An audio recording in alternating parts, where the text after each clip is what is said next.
जय हिंद दोस्तों, उज्जवल परिवार फिर हाजिर हुए आप लोग बीच में अपनी क्लास लेकर के। तो शुरू करते हैं आज की क्लास। लेते हैं पहला ही क्वेश्चन जो कि चर्चा में क्या आपका नीदरलैंड चर्चा में। भाई सबसे पहले तो बात करें क्या आपका नीदरलैंड चर्चा में।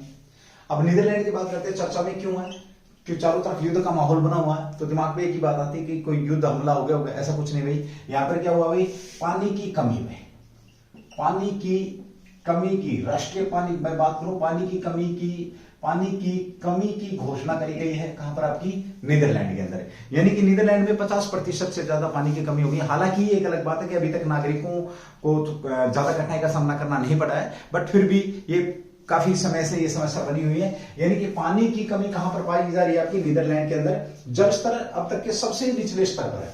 नीदरलैंड में क्या हुआ भाई, आपका जल स्तर जो है, जल स्तर अब तक का जो सबसे निचला स्तर है, निचले स्तर पर ये पहुंच चुका है। यानी कि भूमि में जो पानी है वो बहुत नीचे जा चुका है और कमी की बात यहां पर नीदरलैंड के द्वारा कही गई है। तो ये आपका चर्चा का विषय है। चलिए भाई, देश में पानी की कमी है, ये आप लोगों के बीच में कितने आपूर्ति करती है। देखिए नदी है कौन सी पानी की कमी, राइन नदी। राइन नदी जो है आपका, राइन नदी से यहाँ क्या मिलता है, पानी मिलता है काफी लोगों को। लेकिन इस राइन नदी में 50% से ज्यादा जो कमी है, ज्यादा क्या हुआ भाई, पानी कम हो गया है। तो यहां से पता लगता है कि पानी कितना कम हो गया। तो पानी की जो कमी है कितने प्रतिशत, राइन नदी पूछे आप लोगों से, तो ये कहा कि राइन नदी तो नीदरलैंड की है। पानी की कमी कितने प्रतिशत हो, इसमें 50% तक इसमें कमी हो चुकी है। ओके, पिछले 22 वर्षों में 5 बार नोट डाल के आप कर सकते हैं। पहली बार ऐसा नहीं हुआ कि पानी की कमी की घोषणा करिए। पिछले 22 वर्षों में, यानी कि 2000 से चल रहा है ये प्रोग्राम, 5 बार पानी की कमी की घोषणा की जा चुकी है। कहां पर भाई, आपका नीदरलैंड के अंदर 5 बार, यानी कि पानी की कमी की घोषणा कितने बार हो चुकी है अब तक है, 5 बार हो चुकी है। ये भी ध्यान रखेंगे। पिछले कितने वर्षों में, तो 22 वर्षों में, यानी कि 2000 से आप कह सकते हो ये स्टार्ट है आपका, 22 वर्षों में ऐसा हुआ है भाई। ठीक है। ओके, पानी की स्थिति की अगर मैं बात करूं, इस तरह के खतरे में जो सबसे पहले तो 2003 में जो थी आपकी पानी की कमी की स्थिति, अब 2003 में तीसरे स्तर पर खतरा, यानी कि जो 2003 के बाद है, अगर खतरे की बात करूं तो उस समय भी ऐसा ही खतरा था।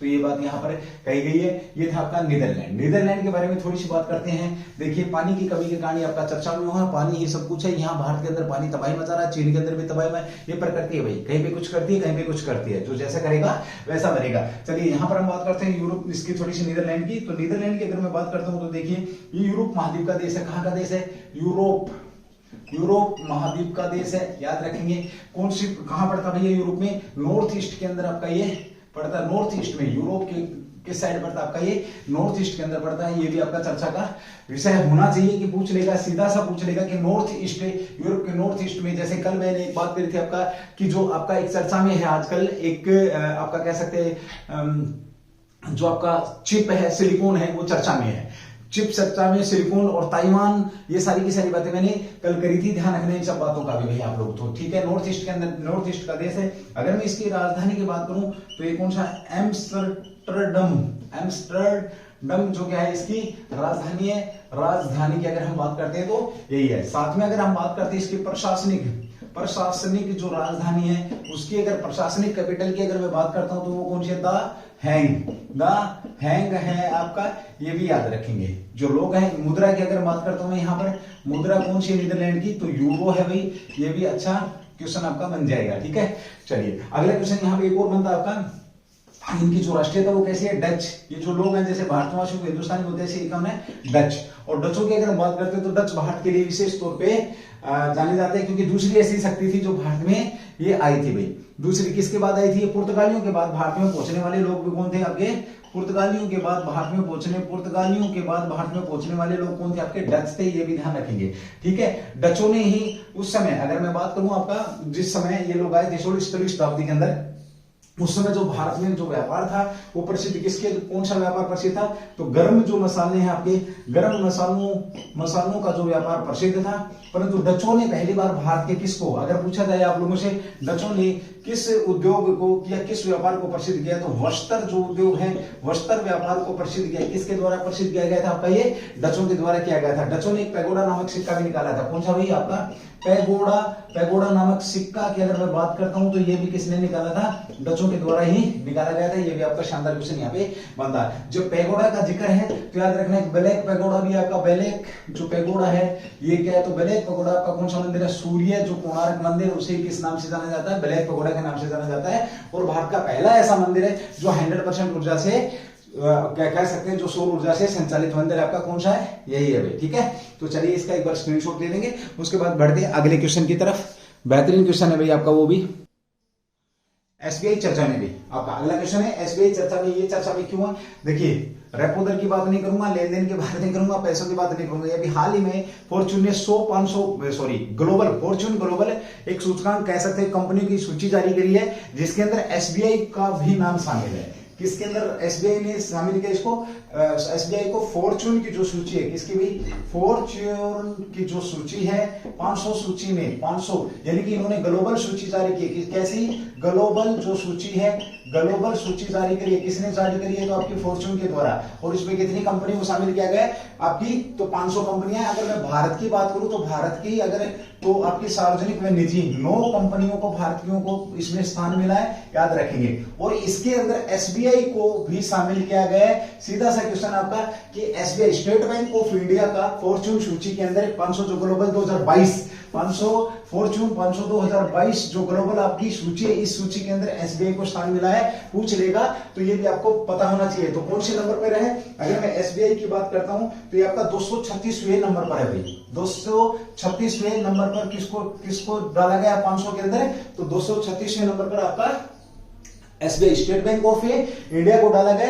ये भी आपका बेहतरीन क्वेश्चन यहाँ पे बन जाएगा। चलिए अब हम बात करते हैं किसकी, तो भारत की, यानी कि पहले नंबर पर वही लगातार 9 वर्षों में पहले नंबर पर वॉलमार्ट है। वॉलमार्ट आपको पता है किसकी, अमेरिका की है, ये ध्यान रखना, लगातार 9 वर्ष से पहले नंबर पर चल रही है। तो सबसे पहले तो मैं बात कर लेता हूँ एक बार भारत की कंपनियों की। अगर मैं बात करूं, ये देखेंगे, देखिए भारतीय जीवन बीमा निगम आपकी मैं बात करूं, टोटल कुल कितनी 9 कंपनियां आपकी इसके अंदर है भाई। 9 कंपनियों को, कंपनियां कितनी, 9 कंपनियों को इसके अंदर डाला गया है भारत की।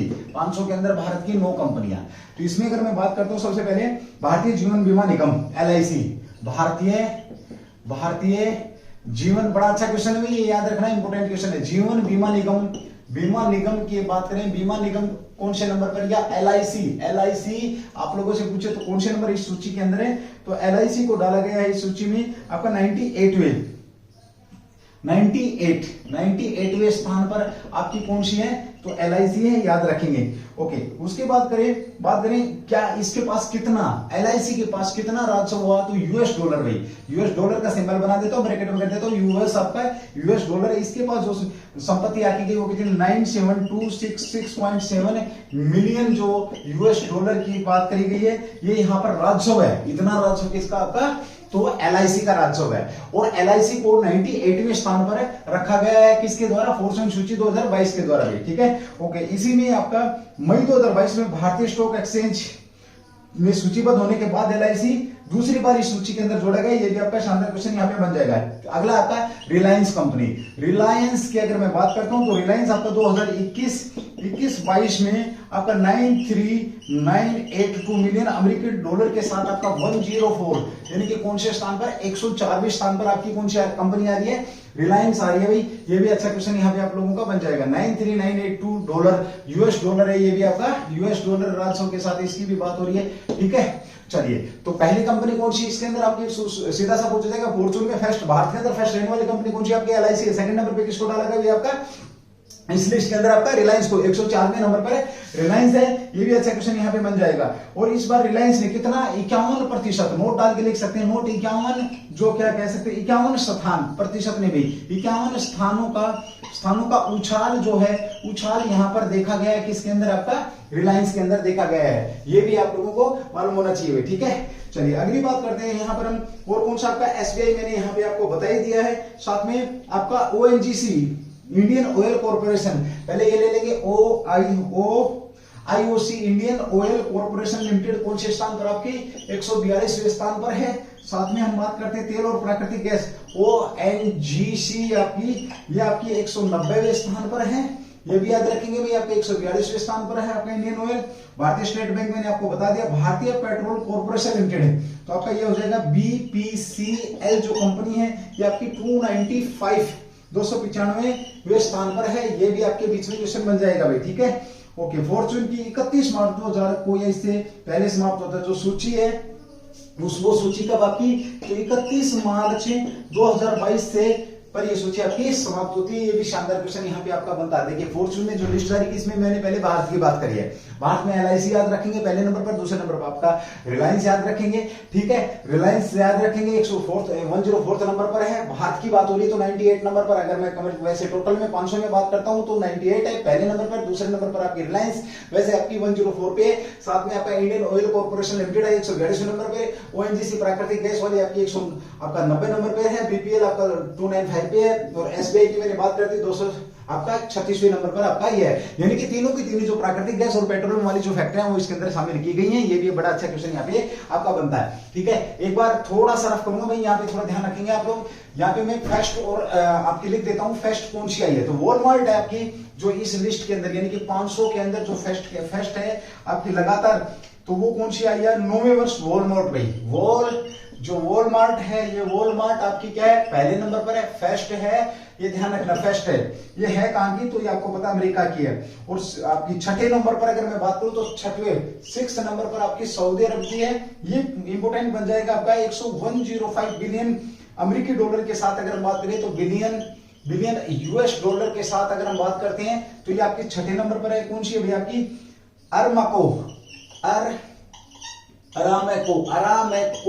ये आपकी छठे नंबर पर। अब आप पूछेंगे ये चर्चा में आपने दूसरी नहीं बताई, तीसरी नहीं बताई, सर छठी क्यों बताइए। छठी इसलिए कि दुनिया में सबसे ज्यादा कमाई करने वाली वर्तमान में आपकी जो है अरामेको ही है। कहां की है, सऊदी अरब की है। ये भी ध्यान रखेंगे, अच्छा क्वेश्चन है, एक बार स्क्रीनशॉट ले सकते हैं, एक बार रिवाइज करा देता हूं आप लोगों के बीच में। देखिए हम यहाँ पर बात करते हैं SBI चर्चा में, तो फॉर्चून की 500 की लिस्ट के अंदर 2022 में आपका ये 236वें नंबर पर है। भारत की मैंने यहाँ पे आपको 5-4 जो कंपनियां थी उनका मैंने जिक्र किया, जैसे LIC आपकी, रिलायंस आपकी, ONGC आपकी, इंडियन ऑयल कॉर्पोरेशन है आपका, साथ में भारतीय पेट्रोलियम कॉर्पोरेशन लिमिटेड है। ये सारी के सारे मैंने यहाँ पे आप लोगों को एक बार स्क्रीनशॉट ले लेंगे, उसके बाद अगले क्वेश्चन की बात करते हैं भाई। चलिए शाबाश, जल्दी से इसका स्क्रीनशॉट लेंगे, उसके बाद अगले क्वेश्चन पे बात करते हैं।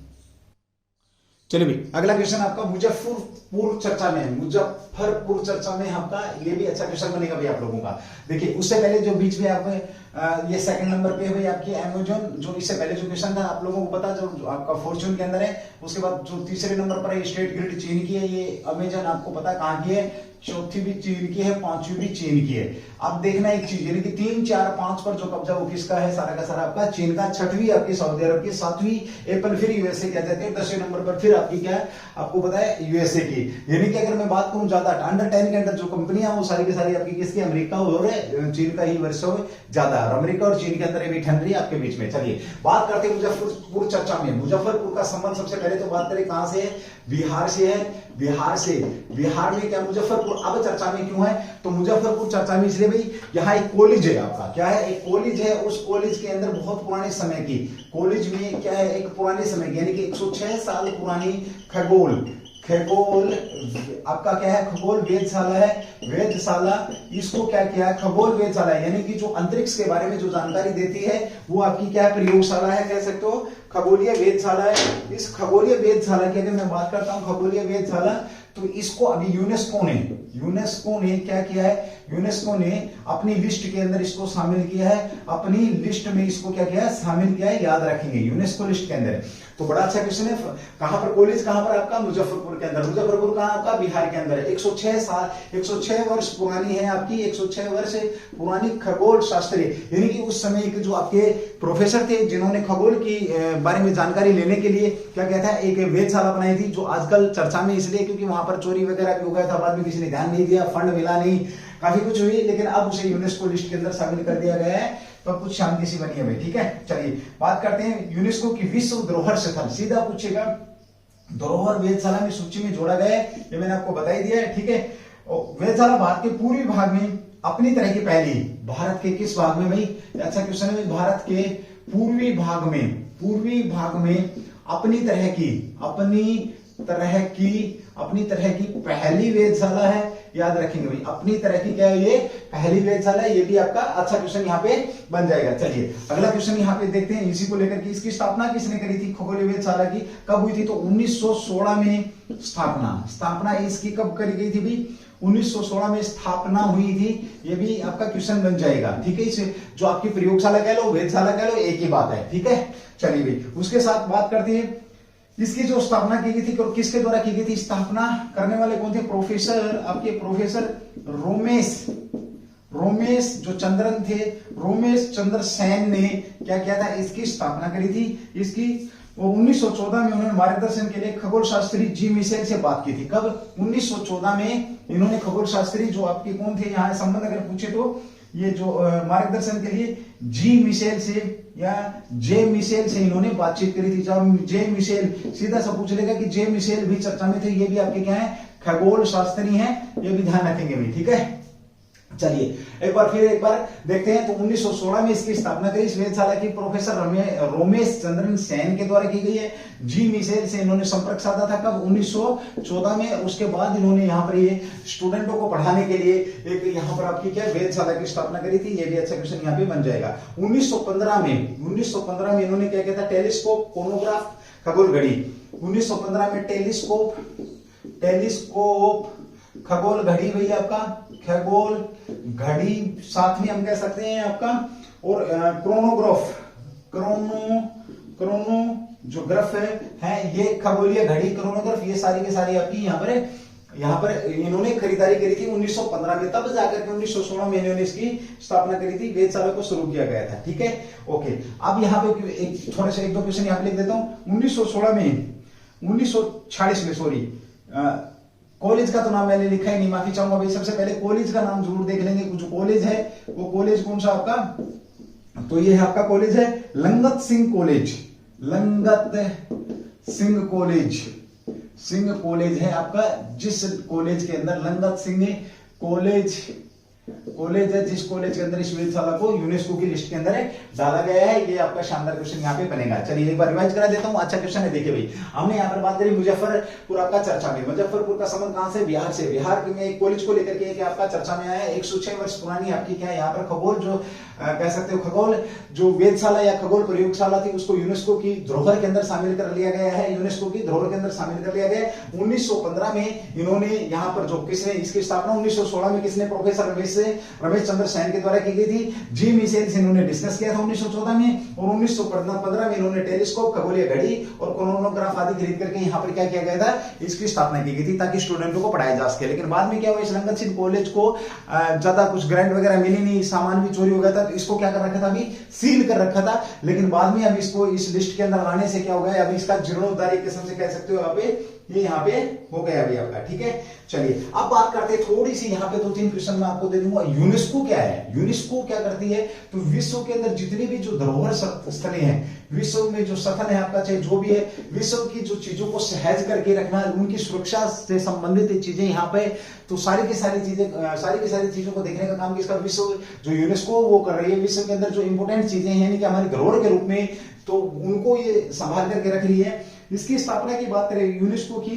तो ये आपका है यूनेस्को, यहाँ पे लिख रहा हूं आपका UNESCO, वर्ल्ड हेरिटेज कन्वेंशन कह सकते हो। साथ में इसको मान्यता प्राप्त हुई थी कब? इस सम्मेलन कब? 1972 के सम्मेलन में स्थापित किया गया था। और भारत के कितने भाई? भारत के 40 जो विश्व धरोहर स्थल है, कितने भारत के अगर स्थलों की बात करूं, विश्व धरोहर स्थल, तो 40 विश्व धरोहर स्थल है। विश्व धरोहर स्थल कितने हैं? 40 है भारत के अंदर।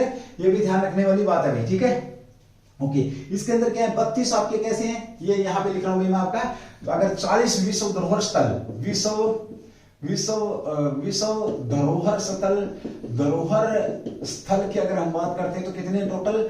40 है भारत में। और यहां पर हम बात करते हैं तो 32 कैसे हैं आपके? सांस्कृतिक स्थल हैं। सांस्कृतिक स्थल कितने हैं आपके? 32 है भाई, ठीक है। डब्बे वाला क्वेश्चन में आपका डब्बे के अंदर ही पैक कर दिया मैंने, ठीक है, ओके। उसके बाद बात करते हैं 32 7 प्राकृतिक स्थल हैं। 7 कितने हैं आपके प्राकृतिक स्थल हैं, याद रखेंगे। उसके साथ हम बात करते हैं एक मिश्रित स्थल है। मिश्रित स्थल कितने आपका एक है, ये भी याद यहां पर रखने वाली बात आपकी बन जाएगी भाई, ठीक है।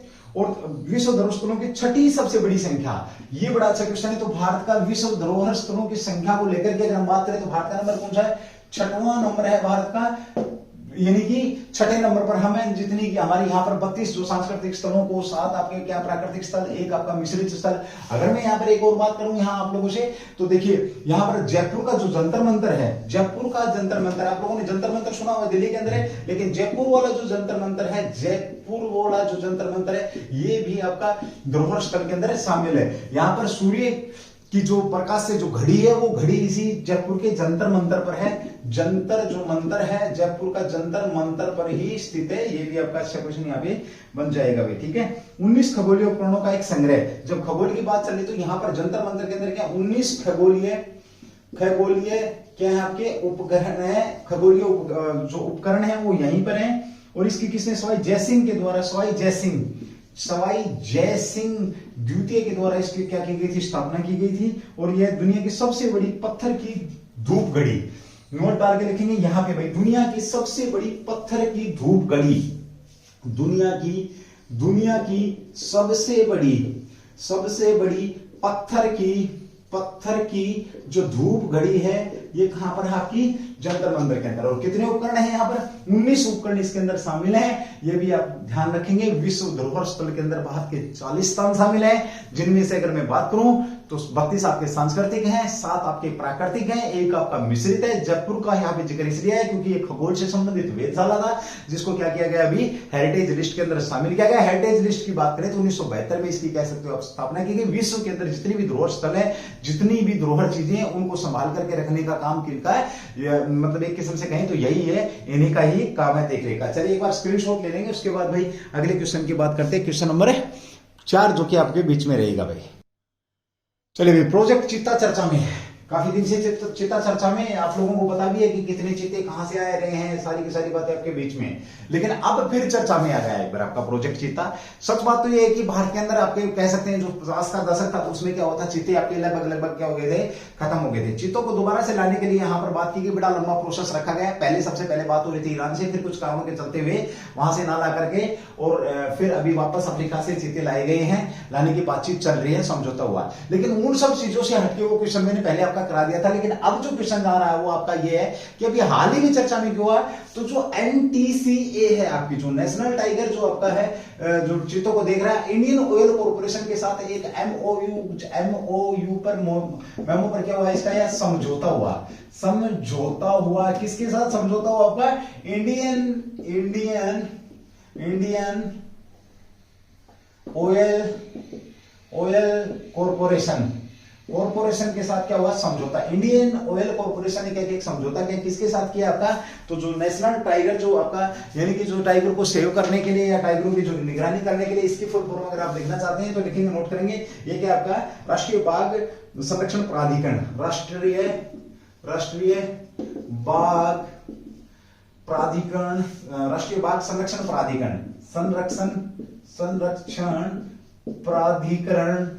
प्राधिकरण के साथ किसने समझौता किया है, किसके साथ पेचअप हुआ, तो इन दोनों के साथ इसका क्या हुआ, समझौता हुआ। अब आप सोच रहे होंगे सर समझौता किस चीज का समझौता, इंडियन ऑयल का चीता से क्या लेना। भाई देखिए, जितनी भी देश के अंदर जो कंपनियां हैं, मैंने एक दिन आपको पढ़ाया था सोशल रिस्पॉन्सिबिलिटी फंड, जैसा कि अभी हाल ही में चर्चा में था, देश ने घोषणा करी है कि आप जो फ्लैग के ऊपर है सोशल रिस्पॉन्सिबिलिटी जो फंड है उसको आप खर्च कर सकते हो। क्योंकि आपको पता आजादी का 75वां अमृत जो आपका अमृत महोत्सव मना रहे हैं, उसमें क्या है आपका हर घर फ्लैग का टारगेट रखा। तो ये यहाँ पे बात कही गई थी, तो आपका सोशल रिस्पॉन्सिबिलिटी फंड, यानी कि पिछले 3 साल में देखो, सबसे पहले तो बात आता है कि सोशल जो रिस्पॉन्सिबिलिटी फंड होता है, सोशल रिस्पॉन्सिबिलिटी जो फंड होता है, ये होता क्या है, तो किसी भी कंपनी का 2% होता है, जो लाभ का, इसका भाई लाभ का 2% होता है। 3 साल में एक बार ये खर्च करना होता है कंपनी को। तो उस फंड के साथ अब क्या होगा, ये जो फंड है इंडियन ऑयल कॉर्पोरेशन पहला ऐसा कॉर्पोरेट रहेगा, पहला ऐसा कॉर्पोरेट है कॉर्पोरेट रहेगा, जो किसके लिए, चित्तों के लिए फंड देने की बात करा, चित्तों के लिए फंड देना या पैसे देने की बात करा, सोशल रिस्पॉन्सिबिलिटी फंड से। किससे भैया, आपका जो इंडियन ऑयल है पैसा किससे देगा, सोशल रिस्पॉन्सिबिलिटी जो फंड है, इस फंड से चित्तों के लिए पैसा दिया जाएगा। और ये समझौता आपका अभी हाल ही में राष्ट्रीय बाघ संरक्षण प्राधिकरण के साथ किया गया है, इसलिए आपका चर्चा में। और इस प्रकार इंडियन ऑयल पहला देश का ऐसा बन गया है जो कि आपका करेगा, इसको लिख सकते national tiger conservation authority, national tiger conservation authority भैया आपका नेशनल टाइगर कंजर्वेशन अथॉरिटी ये आपकी क्या, इसके साथ समझौता आईओसी का, इंडियन ऑयल कॉर्पोरेशन का समझौता हुआ है। तो ये क्या करेगा अपना, जो आपका सोशल रिस्पॉन्सिबिलिटी जो फंड है, वो फंड किसके लिए खर्च कर रहा है, आपका चित्तों के लिए खर्च कर रहा है। तो कितना फंड देगा भैया आपका, ये दे रहा भैया आपका 4 साल की अवधि के लिए, 4 वर्ष की जो अवधि के लिए कितना फंड दे रहा है आपका, तो ये दे रहा भाई 50.22 करोड़ रुपए, आपका 50.22 करोड़ रुपए आपके ये चित्तों के लिए दे रहा है, जो कि चित्ते बाहर से ला करके यहाँ पर विस्थापित किए जाएंगे। उनको लाने के बाद जो उनका रख रखाव है, उनका जो खर्चा, उस फंड में किसी भी प्रकार से जो एनटीसी है, जो आपका नेशनल टाइगर जो कंजर्वेशन जो अथॉरिटी है, वो किसी भी प्रकार से इस फंड का क्या कर सकती है, यूज कर सकती है। लेकिन चित्तों पर ये आपका फंड है क्या होगा, यूज रहेगा। इस फंड को हम किस नाम से जानते हैं, CSR। इस फंड को किस नाम से जानते हैं, हमें CSR फंड के नाम से हम इसको समझ सकते हैं। तो कॉर्पोरेट सोशल रिस्पॉन्सिबिलिटी फंड, इसकी फुल फॉर्म क्या लिख सकते हो आप, कॉर्पोरेट सोशल यानी कि सब कंपनियों पर लागू भैया आपका रिस्पॉन्सिबिलिटी जो फंड है, ये सबको मुहैया कराना पड़ता है, ठीक है। और इसके लिए प्रोजेक्ट चीता के लिए ये बात यहाँ पे हो रही है। अब बात आती है कि कब आपका, तो 1952 में क्या होता है, चित्तों की कमी हो गई थी, चित्तों की क्या हो गई थी, कमी हो गई थी। और उस बात को मद्देनजर रखते हुए दूसरे देशों से चित्ते ला करके कहां पर आपका, कहां पे लाए जा रहे हैं आपके चित्ते, तो ये आपके भारत के अंदर लाए जा रहे हैं। और ये एक आपका अच्छा क्वेश्चन पूछ लिया जाएगा कि कौन सा जो आपका पशु है वो लाया जा रहा है, तो ये ध्यान रखेंगे। अब कहां से लाए जा रहे हैं भैया, आपके नामीबिया से। समझौता हुआ था कुछ दिन पहले, नामीबिया ये कहां से, आपका अफ्रीका का देश है। कहां का देश आपका, ये अफ्रीका का देश है। और यहां से 50 अफ्रीकी चीते, कितने भैया आपके 50 चीते यहां पर लाए जाएंगे। याद रखना, भारत में ये समझौता हो चुका है। कितने दिन में भाई, ये सारे के सारे कितने दिन के अंदर लाए जाएंगे, तो 5 वर्षों में भाई, 5 वर्षों में हम कितने चीते लेके आएंगे, 50 चीते हम यहाँ पर लेके आएंगे। और 10 से 12 चीतों का प्रथम वर्ष के दौरान मध्य प्रदेश के कुन्नो के अंदर हमें, मध्य प्रदेश के कुन्नो जो नेशनल पार्क है उसमें हमें लेकर के आ रहे हैं भाई, ठीक है। तो ये था आपका क्वेश्चन। तो प्रोजेक्ट चीता, साथ में इंडियन ऑयल कॉर्पोरेशन, साथ में आपका CSR फंड होता कौन सा है, कितने प्रतिशत होता है, 2%। और सोशल रिस्पॉन्सिबिलिटी जो फंड है, ये अब चीतों पर लगाने वाला पहला देश का पहला कॉर्पोरेट कौन सा बन गया आपका, तो ये इंडियन ऑयल कॉर्पोरेशन के द्वारा इस प्रकार का जो एक कंट्रीब्यूट दिया जा रहा है, ये एक बहुत ही सराहनीय कदम है। चलिए एक बार स्क्रीनशॉट लेंगे, उसके बाद अगले क्वेश्चन की बात करते हैं भाई। चलिए भाई, अगला क्वेश्चन भी बहुत बेहतरीन क्वेश्चन आपका, एक्सपीरियंशनल लर्निंग फॉर 21 जो आपका सेंचुरी प्रोग्राम क्या है। देखिए, इसकी बात करूं तो सीधी सी बात है कि आपका 21वीं सदी में जो टीचर वो किस प्रकार से स्टूडेंटों को टीच करेंगे। मैं तो ऑलरेडी कर ही रहा हूं, आपको पता है जो तरीका है, यानी कि अनुभव के आधार पर। काफी बार जब आप लोगों से ऑफलाइन क्लास के अंदर जो बात होती है, काफी बार आपको जो एक्सपीरियंस शेयर किया जाता है, वो बात आज निकल करके आ रही है भाई आप लोगों के बीच में। यानी कि टीचरों को अनुभव के आधार पर टीच किया जा रहा है। ये तो एक्चुअली ये जो प्रोग्राम है, ये क्या किया जा रहा है, ये प्रोग्राम तो आपका टीचरों का, यानी कि टीचरों को पढ़ाया जाएगा कि आपने 21वीं सदी के जो स्टूडेंट है, यानी कि 21वीं जो सदी के जो स्टूडेंट हैं या विद्यार्थी हैं, इन विद्यार्थियों को आपने कैसे पढ़ाना है। और यहां पर जो बात दी है वो क्या दी है कि अनुभव के आधार पर आप लोगों ने इसको पढ़ाना है। तो ये प्रोग्राम लॉन्च किया गया है आपका, यानी कि टीचरों को अब जो अनुभव दूसरे लोगों ने लिया वो टीचरों को बताया जाएगा। उस अनुभव के आधार पर हम 21वीं सदी के जो स्टूडेंट उनको पढ़ाएंगे। या तो फिर खुद को अनुभव होना चाहिए ताकि अनुभव के आधार पर, यानी कि अब रटी रटाई बात जो मैं बोलता हूं आप लोगों को कि रटने की जरूरत नहीं है, समझना है जो आपके आसपास घटनाएं घट रही हैं, यानी कि एक्सपीरियंस के आधार पर यहां पर एक प्रोग्राम लाया गया है। एक्सपीरियंशियल आपका learning for 21st century programme क्या है, तो ये आपका क्या है, शिक्षण अनुभव के आधार पर एक शिक्षण प्रोग्राम है।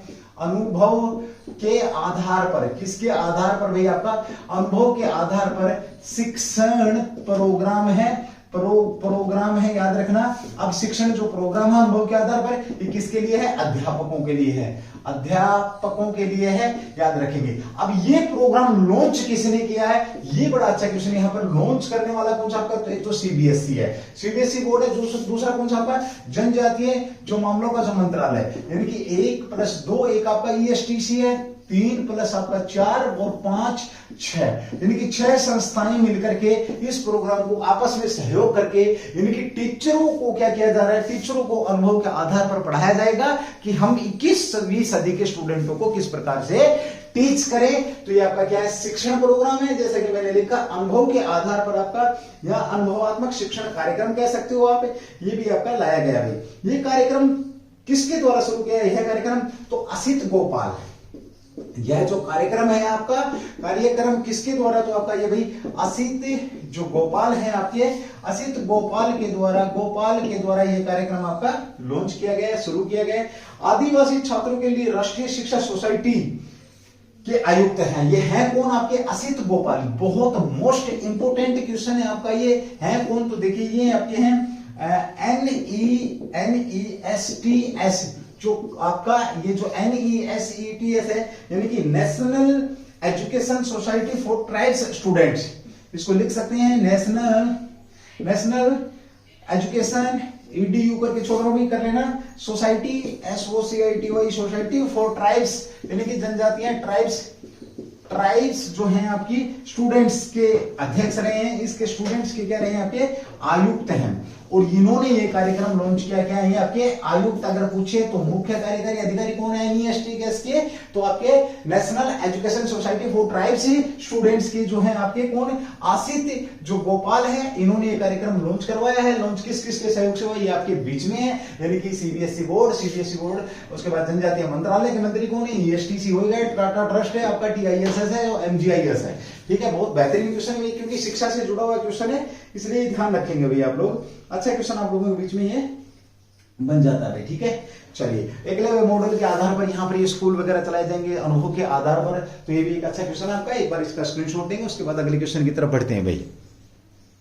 ओके भाई, अगला क्वेश्चन आपके बीच में, भारतीय नौसेना चर्चा में, भारतीय नौसेना तो चर्चा में रहती है भाई, है ना। भारतीय नौसेना तो आपकी क्या रहती है, चर्चा में रहती ही है। सबसे पहले बात करते हैं ये चर्चा में क्यों है भाई। अभी महिलाओं का एक टोही दल गया था, महिलाओं का टोही दल, यानी कि समुद्र में अपना मिशन पूरा करके आया, मिशन मैरीटाइम जो का वो पूरा करके आया, इसलिए यानी कि भारत के अंदर एक मिशन गया था, यानी कि जो समुद्र में खोज के लिए, यानी कि लुटेरे कहाँ है, कोई ऐसी हरकत तो नहीं हो रही है, समुद्री सीमा के अंदर कोई दूसरा देश तो नहीं आ रहा है, तो उस मिशन के ऊपर केवल और केवल महिलाएं थी सारी की सारी, तो महिलाओं का एक दल गया था और पूर्ण एक अच्छे तौर पर उस मिशन को पूरा करके आया, इसलिए आपकी ये क्या है, चर्चा का विषय है। तो चलिए बात करते हैं, तो आपका बात है महिला दल ने पहला महिला जो दल था, पहला जो महिला दल था, महिला दल किसका महिला दल था, नौसेना का महिला दल ने अपना क्या किया है, समुद्री निगरानी मिशन, कौन सा मिशन पूरा किया इन्होंने, समुद्री, इसलिए फेमस हो गया अभी आपका समुद्री निगरानी जो मिशन है, इसको सफलतापूर्वक पूरा किया भाई, सफलतापूर्वक क्या किया है, पूरा किया है। याद रखेंगे आपका ये पहला था भाई, भारतीय इतिहास में पहली महिला स्वतंत्र समुद्री टोही निगरानी मिशन कह सकते हो आप इसको। तो पहला आपका ये मिशन था, टोही मिशन था, किस प्रकार का था, टोही, जैसा कि मैंने अभी आपको बता ही दिया है, टोही मिशन था। याद रखना, शब्दों का हेर फेर है, बाकी कुछ भी नहीं है। देसी भाषा में मैं बात करूं तो एक महिलाओं का दल गया समुद्र के अंदर टोने के लिए, देसी भाषा में बात करते हैं ना, ढूंढने के लिए, क्या ढूंढने के लिए भाई, मोती तो ढूंढने के लिए गए नहीं है, यानी कि कोई हमारी समुद्री सीमाओं का मतलब उल्लंघन तो नहीं कर रहा है, समुद्र के अंदर कोई इलीगल एक्टिविटी तो नहीं हो रही है, उन सब चीजों के लिए यहाँ पर आपका एक दल गया जिसमें केवल और केवल महिलाएं थी, और उस दल को, इस मिशन को पूरा करके आई हैं, इसलिए आपका ये चर्चा में इतिहास बना है भाई। यह मिशन डोनियर 28 विमान, कौन सा विमान के द्वारा भाई आपका ये मिशन था, तो ये आपका डोनियर 228 डोनियर 228 जो विमान था आपका, इस विमान के द्वारा ये मिशन पूरा किया गया है। और ये कौन सा स्क्वाड्रन कौन सा था, ये बड़ा अच्छा है। तो ये विमान का नाम हो गया। अब है आपका स्क्वाड्रन कौन सा है, SQ1 करके छोड़ रहा हूं मैं, स्क्वाड्रन है आपका। तो ये है नौसेना, भारतीय नौसेना, भारतीय नौसेना एयर, भारतीय नौसेना एयर स्क्वाड्रन या INAS 314 के 5 अधिकारी इसके अंदर शामिल थे। भारतीय नौसेना एयर स्क्वाड्रन के 5 महिला अधिकारी इसके अंदर शामिल थे। कितने सदस्य थे, 5 महिला अधिकारी इसके अंदर क्या थे, महिला अधिकारी इसके अंदर शामिल थे, याद रखना भाई, ठीक है। 5 महिला अधिकारी थे, बहुत बड़ी बात है भाई, बड़ा ही अच्छा क्वेश्चन आप लोगों का, और बड़ा अच्छा एक इतिहास भी बनाया है महिलाओं ने भाई, ठीक है। ओके, INS एक गुजरात के पोरबंदर नेवल कॉन्क्लेव में स्थित है। ये जो आपका INAS